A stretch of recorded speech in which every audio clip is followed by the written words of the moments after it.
Muy grato saludarles, estimados amigos. Nuevamente poniendo las barbas en remojo y el día de hoy vamos a tratar los temas críticos de seguridad física. ¿Qué es lo que está sucediendo? ¿Qué garantías tenemos cuando salimos a la calle o qué garantías no tenemos?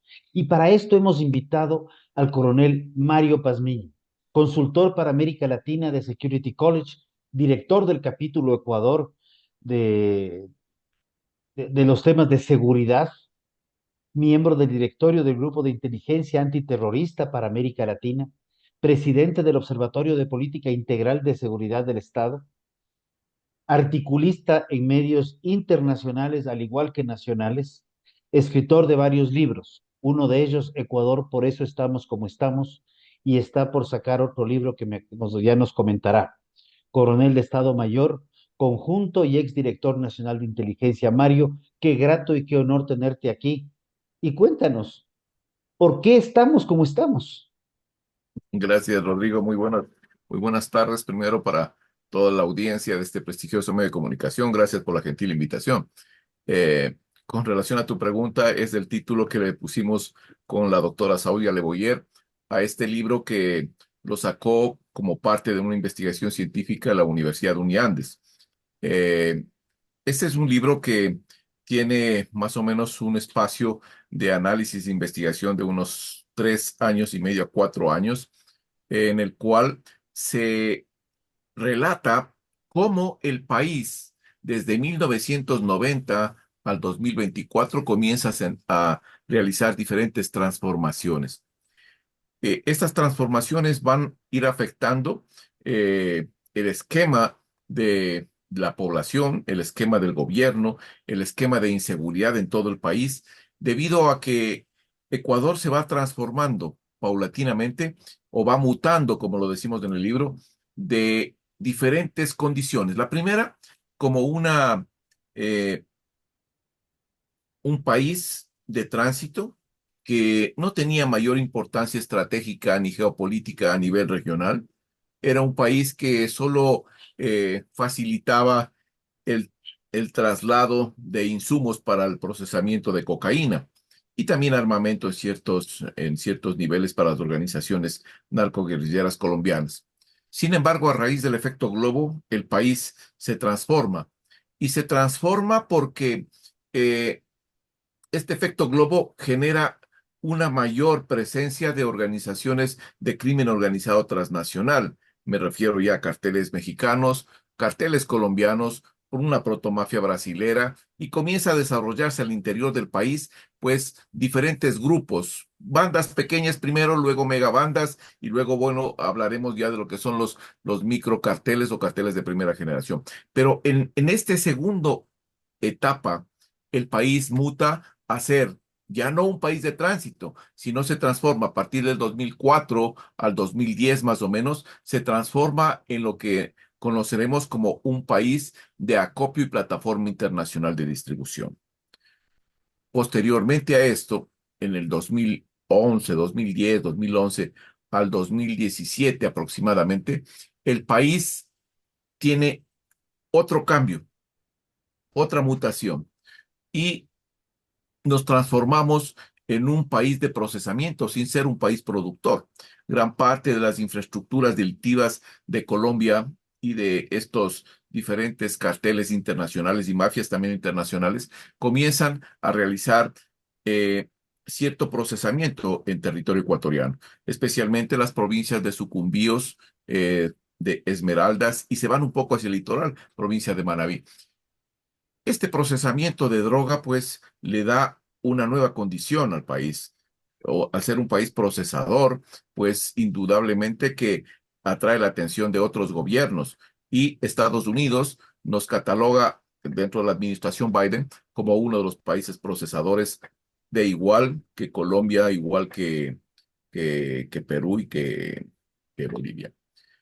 Pero A pesar de no ser productores de materias primas, porque al final del día la droga tiene claro, que ver a mucho con pesar de no materia ser prima. productor, porque el productor es el que cultiva la hoja de coca, lo da un tratamiento especial y los lleva a los laboratorios de cristalizaderos. Nosotros no teníamos de eso inicialmente, pero posteriormente vamos con este auge y estas mutaciones que vamos teniendo como país, vamos entrando en esta nueva cadena logística del narcotráfico.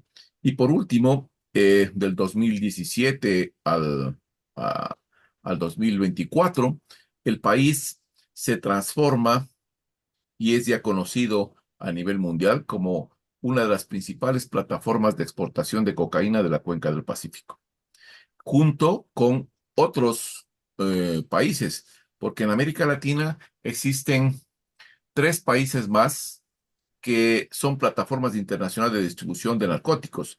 Y esas plataformas de acopio y distribución internacional son en el Cono Sur, está Argentina, en Rosario y Buenos Aires.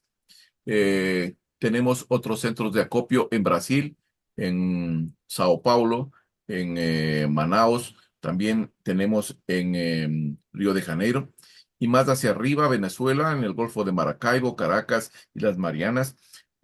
Y pasamos a Centroamérica. En Centroamérica hay dos puntos importantísimos. El uno es Puerto Limón en Costa Rica, que ha crecido significativamente.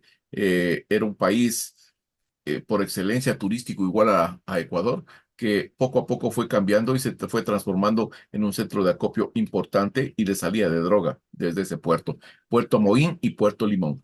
Y en Guatemala, donde está uno de los grupos que ha pasado desapercibido en el contexto regional, es el grupo Los Huitas, que manejan la frontera entre Guatemala y México, y donde este grupo, que es un cartel, pues es el que acopia la droga para luego servirle de intermediario al cartel de Sinaloa, Jalisco Nueva Generación, y les entrega la droga. O sea, el paso de Guatemala a México está controlado por este cartel, que es el que administra pues el flujo de la droga hacia México.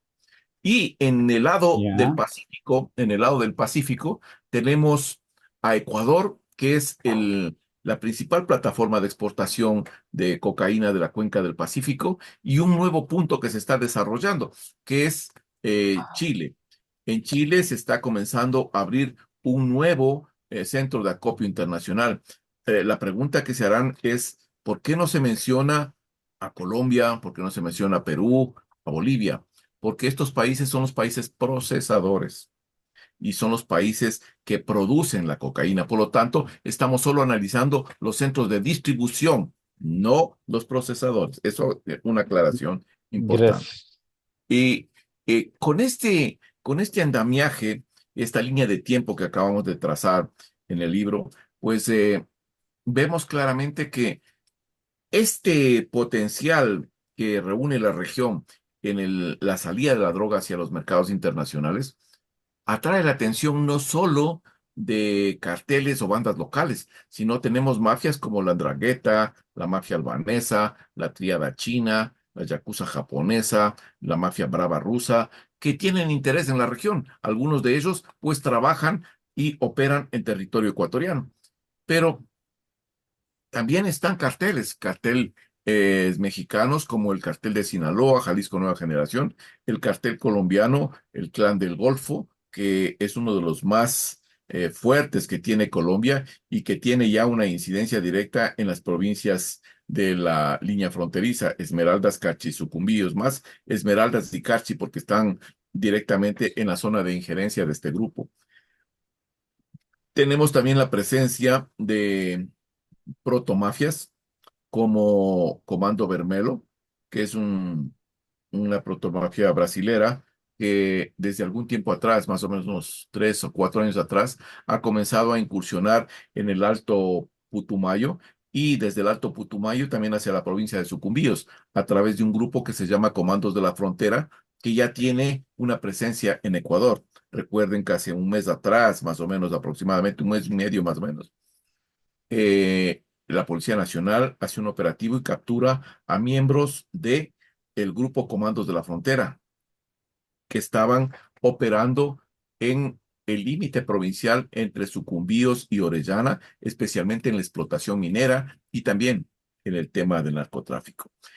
Esto nos da una idea clara del problema que tiene el país. El país tiene un problema gravísimo porque no solo son las organizaciones delictivas nacionales, son esta cantidad de actores generadores de violencia que están en el contexto regional y global, que están interesados en tratar de conseguir la cocaína que se produce en el departamento de Nariño y el departamento de Putumayo.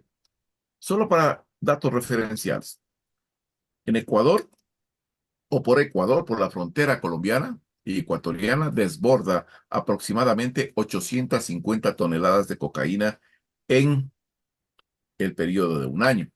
Por la frontera sur desbordan aproximadamente unas 96 toneladas. Esto quiere decir que esta gran cantidad de droga que ingresa al país tiene que salir por algún lugar y salen por los principales puertos ecuatorianos. Eh, Aproximadamente 20 toneladas salen por el puerto de Esmeraldas, 245 por el puerto de Manabí, de Manta, 346 o 66, 56 por el puerto de Guayaquil, Guayaquil y Pozorja, y más abajo por el puerto en la provincia de El Oro, Puerto Bolívar, salen aproximadamente unos 70 toneladas en forma muy general. Eh, Sin considerar las 96 toneladas que ingresan desde Perú y alimentan directamente a Puerto Bolívar y el puerto de Guayaquil. Entonces, tenemos una situación grave y crítica y por eso es que hay una proliferación de bandas locales. Las bandas locales ecuatorianas nacieron, todas se desprenden de los choneros, pero posteriormente pues van creciendo y van tomando importancia y preponderancia y control territorial. Eso les potencia o les potencializa a mantener una gobernanza criminal en territorio. Y tres de estas organizaciones logran dar un salto. Ya no son bandas pequeñas, pasaron a ser megabandas y de ahí se proyectan a ser, pues, al momento, microcarteles o carteles de primera generación. ¿Cuáles son estos tres microcarteles que tiene el país? El uno es los choneros, el otro es los lobos y el otro es los tiguerones. Estos tres microcarteles están en proceso de ascenso y están para llegar a ser carteles de narcotráfico, carteles ecuatorianos. Pero estos microcarteles, para obtener esa categoría, no tienen que quedarse localmente, tienen que ampliar sus horizontes. Y eso es lo que han hecho. Al momento operan en el departamento de Nariño, departamento de Putumayo, también en el departamento de Cauca. Operan allá, pues, los lobos, los tiguerones y también los choneros. En el departamento de Tumbes, Piura, Zuliana, Lambayeque, opera también estos grupos nacionales. Y lo mismo pasa al momento con un desplazamiento especialmente de tiguerones y lobos hacia lo que es el sector de Chile.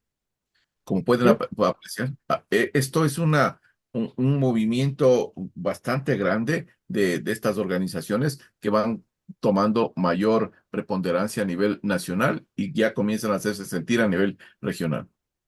a ver, yo te hago una pregunta, o sea, yo te he escuchado a ti varios años y anticipando este tipo de cosas y hay los datos y hay la inteligencia que de evidencia cómo se mueven, dónde se mueven, cómo operan.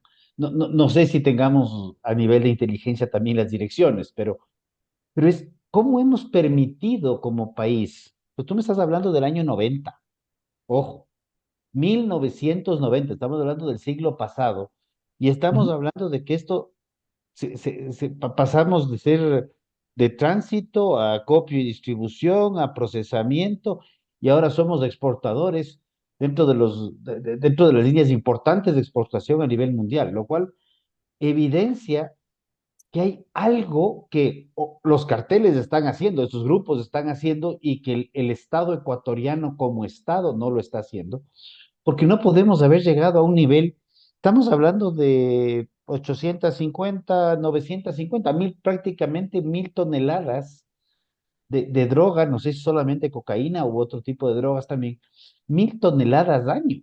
Eso es cualquier cantidad en volumen y en dinero, obviamente, ¿no? Y dependiendo del mercado, un valor diferencial.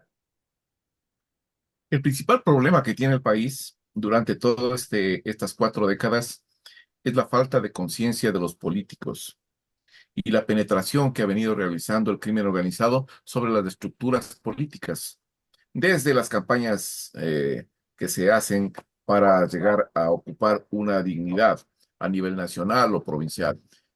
Ahí penetra el crimen organizado a través de lo que ellos llaman invertir en la política. Invierten en grandes cantidades de dinero para poder llegar a copar a un funcionario y que éste le deba favores. Esos favores se ven reflejados en contratos que a futuro les permiten a las organizaciones del crimen organizado lavar el dinero. Así funciona el esquema. Pero ese no es solo un problema. El otro problema es la penetración de las estructuras de control. Ahí tenemos policías, militares, aduaneros, de control aéreo, de control de puertos. Todos estos elementos son penetrados porque necesita la estructura delictiva saber las operaciones que se están desarrollando en su contra. El tercer elemento de penetración, indudablemente, es el elemento vinculado hacia lo que es los operadores de justicia, donde gran parte de ellos trabajan para el crimen organizado o se venden al crimen organizado. El cuarto elemento de penetración es el sistema financiero nacional, donde se lava dinero del narcotráfico, pues a nivel de micro lavado, porque van metiendo pequeñas cantidades dentro del sistema financiero con la afectación que esto genera a futuro. Y el quinto elemento, no por ser quinto es el menos importante, yo creo que es uno de los más importantes, es la afectación al sistema o la penetración del sistema social. Ahí se van creando lo que son los santuarios y también se crean lo que es la gobernanza criminal. Y esto pues genera a su vez un mayor clima de inseguridad y violencia en el territorio nacional. Entonces, aquí el problema no está en, en estas mutaciones, el problema está en la falta de acción que tienen algunos funcionarios gubernamentales por su comprometimiento con el crimen organizado. Ante esa situación, tú puedes ver cómo se va deteriorando paulatinamente en cada uno de los gobiernos la seguridad del país. O sea, la palabra, y perdón que voy a usar un ejemplo paralelo, pero la palabra corrupción, cuando nos vamos al sentido etimológico de la palabra, al origen de la palabra, estamos Ujú. hablando de putrefacción. O sea, esto es un tema de que fue ingresando poquito a poquito y esto fue germinando y fue repartiéndose por todos los frentes, porque prácticamente no ha quedado títere con cabeza, como decimos criollamente. Estamos hablando de la política, estamos hablando de entidades de control, estamos hablando de operadores de justicia. No podemos olvidarnos los casos Plaga, Purga, realmente en donde están públicos y privados. O sea, aquí no se salva nadie. Sistema financiero y obviamente el sistema social, que es todo lo que es del aparataje social. Y estos santuarios, y esto quería profundizar un poco más, ¿cómo funcionan esos santuarios? ¿Son acaso zonas donde está prohibido ingresar la policía, ingresar militares y ahí operan en paz? Perdón la pregunta tan Sí, sí, burda. sí, no, no, no, es perfecto. Hoy día justo salió un artículo que yo lo estoy publicando. Se llama Diagnóstico Situacional de la Crisis de Inseguridad en Ecuador, periodo enero a septiembre del 2024. Ahí se detallan dónde están los santuarios de las principales provincias.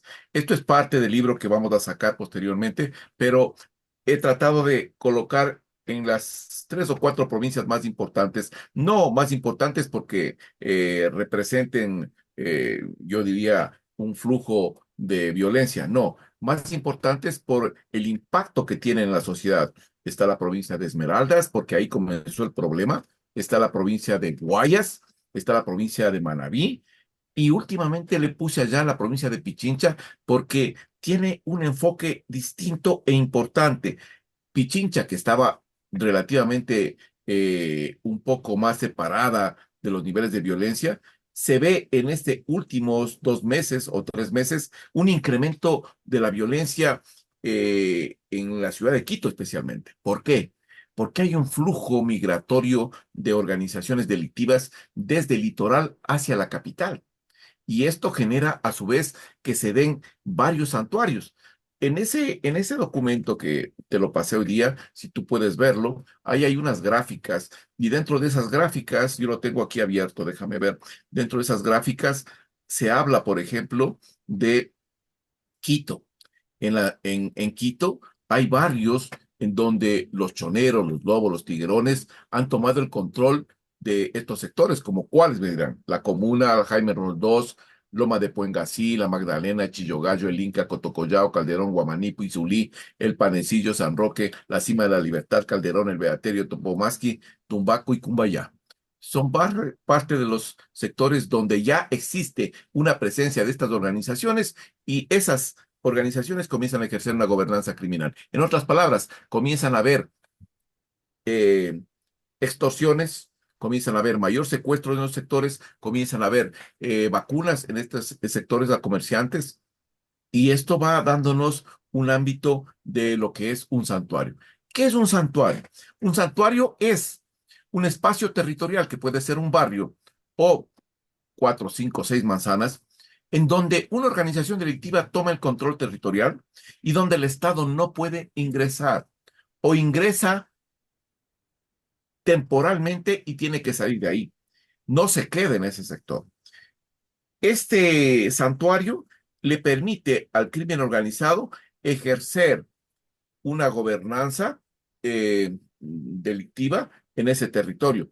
Gobernanza que implica asumir las funciones gubernamentales. ¿Ya? ¿Qué quiero decir con esto? ¿Quién es el que tiene que proporcionar la seguridad a los ciudadanos? El Estado, Ujú. correcto. Función. Pero en estos barrios, ¿quién le da la seguridad? Le da la seguridad a las organizaciones delictivas.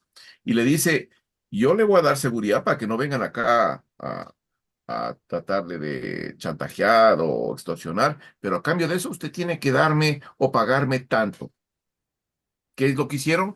Reemplazaron al Estado por ese tipo de seguridad. A ver, yo tengo aquí dos temas. Claro. Primero, me queda pendiente qué pasa con la provincia de Los Ríos. Sí, sí, Segundo, sí. la provincia del Oro.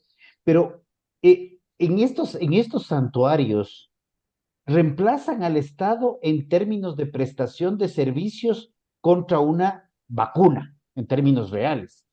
Pero en No solo esos, en eso, no solo, perdón, perdón, amigo, no solo en eso, también en temas de justicia, porque le dicen claramente aquí no entra a robar nadie. El que se encuentre robando aquí o extorsionando fuera de nuestra organización, que es la que tiene el derecho de hacerlo, entonces esos van a ser ajusticiados. Entonces, no solo es el tema de voy a realizar esta acción de protección y cobro sino también se extiende a otros lugares, a tal punto que en algunos sectores también las escuelas y colegios son los objetivos primordiales. ¿Por qué? Porque ahí está la materia prima para el reclutamiento de niños menores de edad. El último artículo que saqué sobre el tema del reclutamiento de menores en el país habla claramente sobre este tipo de incidentes en los cuales niños de 10 a 12 años trabajan para el crimen organizado transnacional.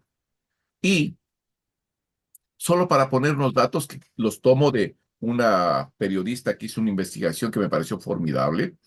Esta periodista nos dice claramente que de los 25.000 o 20.000, 25.000 eh, hombres que tienen las diferentes organizaciones delictivas, todas ellas, el 16% son pues menores de edad.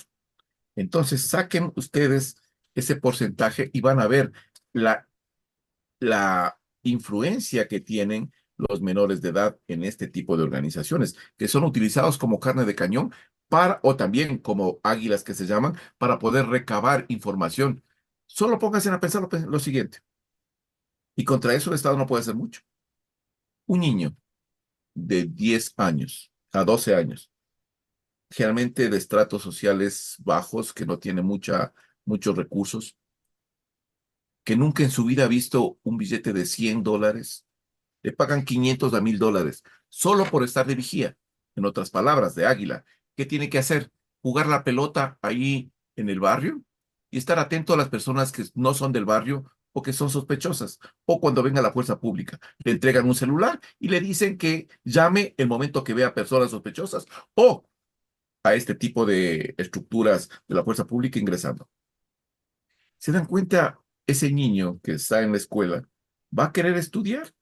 No, tiene $500 que le caen más que un salario básico, le caen del cielo. Entonces, esas cosas son difíciles de manejarlos por parte del Estado. No es que el Estado falla ahí, falla en otras cosas, pero también no puede competir con esta situación del crimen organizado. A ver, ahí tú me has Ay, planteado dos perdón, una cosas. cosa nada más me Así. estaba olvidando, perdón, perdón, Rodrigo. No me gusta dejar así las cosas sueltas. Mm. Con relación a la provincia de Los Ríos y la provincia del Oro, no las topo aquí dentro de este informe que acabo de mencionar, porque están dentro de un paquete de provincias y ciudades mucho más grande y este informe que estoy presentando aquí a la sociedad ecuatoriana sería de unas 50, 60 páginas. Este está de unas 7, 8 páginas en donde trato de resumir, pero sí, es verdad. Pero te falta también Santo Domingo, te falta también Sucumbíos, te falta también el de Loja, te falta el de la provincia del Oro, el del sector de Santa Elena, el del sector de la provincia de Los Ríos, por citar algunos de las provincias que también tienen una cantidad de santuarios y gobernanza criminal. Sin embargo, no es que no las topemos en este informe porque no sean importantes, sino que quisimos dar especial atención a las que más han llamado la atención en este periodo de tiempo. Es por un tema de periodo de tiempo, ni siquiera por cantidad de santuarios o movimientos, porque Los Ríos es una provincia que ha sonado No, sí, muchísimo. sí, sí, Ya, es correcto, sino que es periodo de tiempo, porque al final de casi del artículo, de donde se explica dónde están los diferentes santuarios, se dice claramente que son, si no estoy mal, 167 santuarios que existen a nivel nacional, y estos están distribuidos en toda la geografía del territorio ecuatoriano. ya. No, no, realmente es para quedarse aterrado, a mi criterio es la palabra, porque estamos viendo que estamos en todo lado, está por todo lado, y ahí viene la pregunta del otro lado, o sea, ok, el diagnóstico está claro, tenemos un cáncer que está tomado el cuerpo, probablemente hay algunas partes que todavía hay como salvar, o que están menos tomadas. Pero en este instante, ¿cuál es la opción? O sea, tenemos que entrar a una quimio, tenemos que entrar a una radioterapia pensando en el cáncer, o directamente nos vamos a la eutanasia. O sea, para topar un tema que ha sonado también este año. Yo creo que el gobierno tiene necesariamente que tomar algunas acciones político-estratégicas inmediatas. ¿Cuáles son esas acciones? Primero, es fundamental el realizar una reingeniería total de algunos sistemas que no están operando, que operan a medio gas o que son ineficientes en operación. Sistema de justicia, el sistema de inteligencia nacional, algunos sistemas de instituciones de control que tienen necesariamente que mejorar el sistema, tiene que hacerse una depuración, porque el nivel de penetración de estas instituciones es sumamente grave. Y al haber una penetración en estas instituciones, pues lamentablemente no podemos hacer mucho, pues, porque si, ¿cómo quieres tú comenzar a hacer operaciones si tienes la mitad de la gente metida dentro del crimen organizado? Imposible, imposible. Definitivamente necesitamos apoyo externo, apoyo internacional.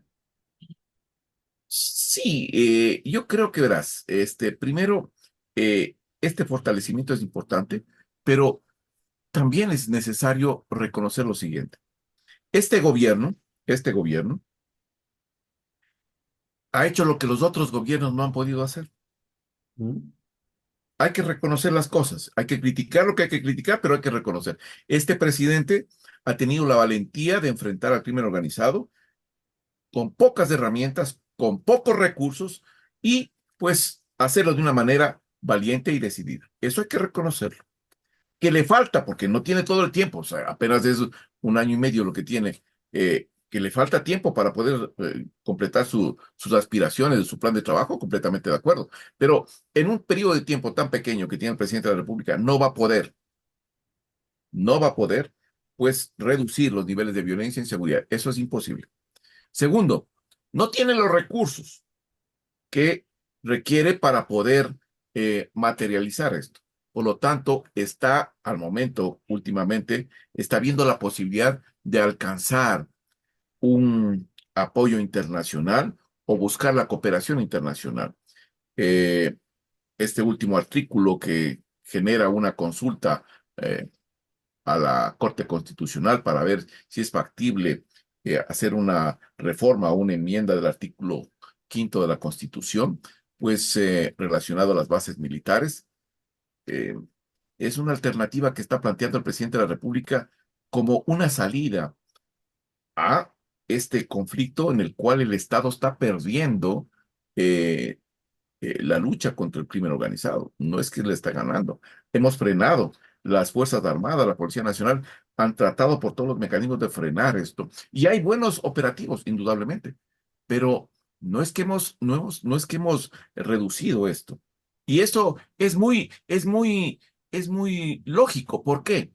Solo les pongo lo siguiente. Potencias mundiales: Rusia, China, Japón, Alemania, España, Brasil, otros menos desarrollados como México, como Colombia, Estados Unidos, siguen hasta el día de hoy tratando de acabar con el crimen organizado transnacional y el narcotráfico. No lo han podido hacer, no lo van a poder hacer. Y lo que están haciendo son medidas de contención, tratando de contener los Estados Unidos, tratando de contener en los puntos de orígenes. Y así, en definitiva. Por lo tanto, ¿ustedes creen que un presidente, sea cual sea el presidente, va a poder hacer esto en un año y medio? Imposible, señores, no hay cómo hacerlo. Lo que sí, hacer ciertas acciones o políticas públicas para poder contenerlo y buscar las condiciones mejores para poder manejar de una mejor forma este escenario adverso que tiene el país. Yo creo que por ahí va la alternativa. Y la cooperación internacional, indudablemente que es un factor determinante para este conflicto armado interno, considerando que el problema no es ecuatoriano, el problema es mundial. Y el tema de las drogas a nosotros nos cae por la influencia de Colombia y de Perú. Y la droga sale para otros países. Entonces, todos tenemos que ver en esta problemática y en este conflicto. A ver, te voy a plantear algo, puede sonar un poco disruptivo. Se ha hablado mucho de la legalización de drogas, ¿ya? Quiero hacer una referencia. En los años 20 se estaba la prohibición del alcohol, del whisky, del trago en general. Eh, la legalización, la eliminación de la prohibición permitió también capturar ciertas mafias y combatirlas. Ahora viene mi inquietud. Cuando hablamos de alcohol, estamos hablando de grado alcohólico indistinto si es whisky, si es ron, si es vodka, perdón que me meta con las lights también, vino, cerveza, etcétera. Pero cuando hablamos de drogas, nosotros estamos hablando de marihuana, que es una cosa, estamos hablando de cocaína, estamos hablando de heroína, estamos hablando de H, estamos hablando de esta nueva que ahorita Fentanilo. fentanilo, gracias, que se nos va el nombre. No estamos hablando del mismo principio que podríamos decir. O sea, ok, se legaliza la marihuana. Perfecto, pero eso deja abierto el menú. Se legaliza la otra, deja abierto otro menú. Entonces, tampoco es que podemos ir por ahí como una opción, o sí, que no sé qué opines tú. La tabla de drogas famosa, que tanto se debatió, tan políticamente manoseada ha sido, correcta o incorrectamente. Más bien te dejo ¿Cómo no? tu comentario. Eh, Rodrigo, yo creo que, a ver, hay que ser prácticos en este tema. Primero, la legalización de las drogas en algunos países ha comenzado, sí es verdad, pero la mayoría de esos países son países europeos con otro tipo de cultura, otro tipo de forma de ver el tema de las drogas. En América Latina, existe vuelta otro tipo de cultura, la cultura del más vivo, del más sapo. Entonces, el momento que legalizas la droga aquí, eso va a ser tierra de nadie y eso se va a proliferar la mayor cantidad de consumo, mayor cantidad de droga que van a seguir invadiendo los mercados nacionales y tendremos sociedades mucho más contaminadas que las que tenemos al momento. Eso solo por hablar de drogas que no son tan fuertes como la marihuana. El momento que comenzamos a hablar de cocaína, de heroína, de la H, de fentanilo, estamos viendo que esas drogas sintéticas, algunas de ellas, pues tienen un efecto 100 veces mayor que la cocaína. Y lo que estamos generando son sociedades de mutantes. Como vayan a ver ustedes en California, vayan a ver ustedes lo que pasa en las favelas, vayan a ver lo que pasa en Bastión Popular, donde pueden ustedes observar a ciertas personas ya con estos síntomas de fentanilo. Entonces, yo creo que el legalizar las drogas en el país no es una vía al momento adecuada, porque no hay una cultura, no hay una educación para eso. Trataron de vendernos la idea, este señor que anda por los tejados, de que una tabla de drogas iba a cambiar y que eso iba a reducir el microtráfico en el país y iba a reducir la cuestión de la droga en el país. Pues lamentablemente no fue así. Lo que pasó en la realidad es que la famosa tabla de drogas facilitó el microtráfico. Porque les pongo un ejemplo. Una persona llevaba en su bolsillo dos o tres cargas para poder, decía que para consumirlas, pues las iba y las vendía, regresaba al punto, cargaba dos más y seguía vendiendo. O sea, eso amplió el mercado, el microtráfico en el país. Y por otro lado, aumentó también el nivel de adictos en el país, a tal punto que las mismas autoridades se dieron cuenta, gracias a Dios, a tiempo, y dijeron, no, señores, vea, paren esa famosa tabla de drogas, que eso nos va a acabar aquí como sociedad. ¿Por qué? Porque no hubo una cultura, no hubo una forma de, de exponer a la sociedad, de compartir con la sociedad los beneficios y también los problemas que trae este tipo de drogas. Por lo tanto, creo que a mi criterio no es prudente hacerlo hasta que no exista una transformación de la sociedad y una educación de la sociedad en ese sentido. Es un tema que yo quiero guardar. En muchos de los programas que hemos tenido hemos regresado tantas y cuantas veces ha sido posible al tema educativo. Y creo que ese es un tema que probablemente lo digo, no rinde rédito político, no. La educación es algo que ve resultados en 6 12 15 años, no es algo que tú puedes inaugurar cortando una cinta. Y creo que eso es un tema que hay que trabajarlo con los políticos. Como el tiempo se nos va, creo que se nos pasó hace rato, pero primero agradecerte el tiempo. ¿Y qué le recomendarías al gobierno? Considerando que además estamos en un gobierno que va a terminar, está planteada su reelección, pero también hay otros 15 16 no sé, hay 16 o 17 candidatos. ¿Qué les recomendarías pensando en un Ecuador del futuro? A ver, primero para el presidente de la República creo que tiene necesariamente que taponar la frontera norte y taponar la frontera sur, militarizar temporalmente los puertos los puertos ecuatorianos para evitar la salida y en el tema de seguridad ciudadana dejar de pensar que el problema que tiene el país es un problema que tiene una solución policial. No es así. Este es un problema de seguridad nacional, por lo tanto, es otro los integrantes, pues son otros los componentes que tienen que ser analizados. Pero, ¿qué se debe de hacer para evitar que se proliferen los diferentes santuarios y esa gobernanza criminal? Es necesario hacer una presencia disuasiva permanente en territorio. Esto va a alejar a la delincuencia del control territorial. Eso por una parte, lo que debería hacer el Estado. ¿Qué deberían hacer los políticos? los 17 candidatos que andan por ahí queriendo ser presidentes de la República.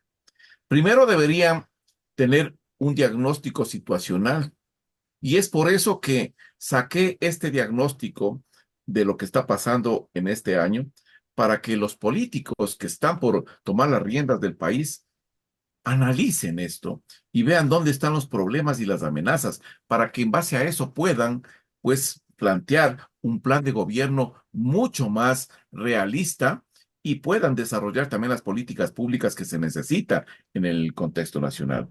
Porque si es que piensan que el tema de seguridad es un tema de incrementar el pie de fuerza, o sea, más militares, más policías, están en la estrategia equivocada.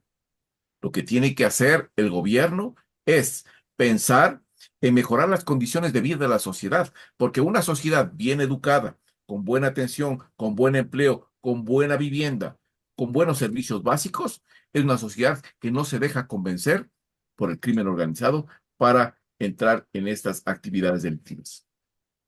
Te agradezco infinito y creo que este es un mensaje para los 17 o 16 candidatos que quieren inscribirse a la presidencia de la República, para los N cientos, miles de candidatos que quieren correr para la Asamblea Nacional, darse cuenta que las políticas de Estado no son políticas que un gobierno o un funcionario las firma y le pone un bonito título de política de Estado.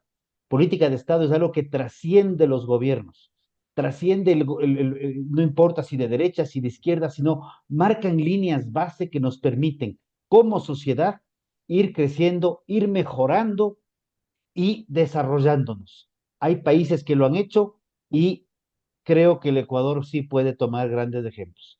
Estimado Mario, te agradezco muchísimo el tiempo y Gracias, Rodrigo. a todos ustedes, aquí estará disponible en las redes de tiempo real, al igual que en las redes de Rodrigo Gómez de la Torre, permanentemente. Un fuerte abrazo. Gracias, Rodrigo. Muy amable.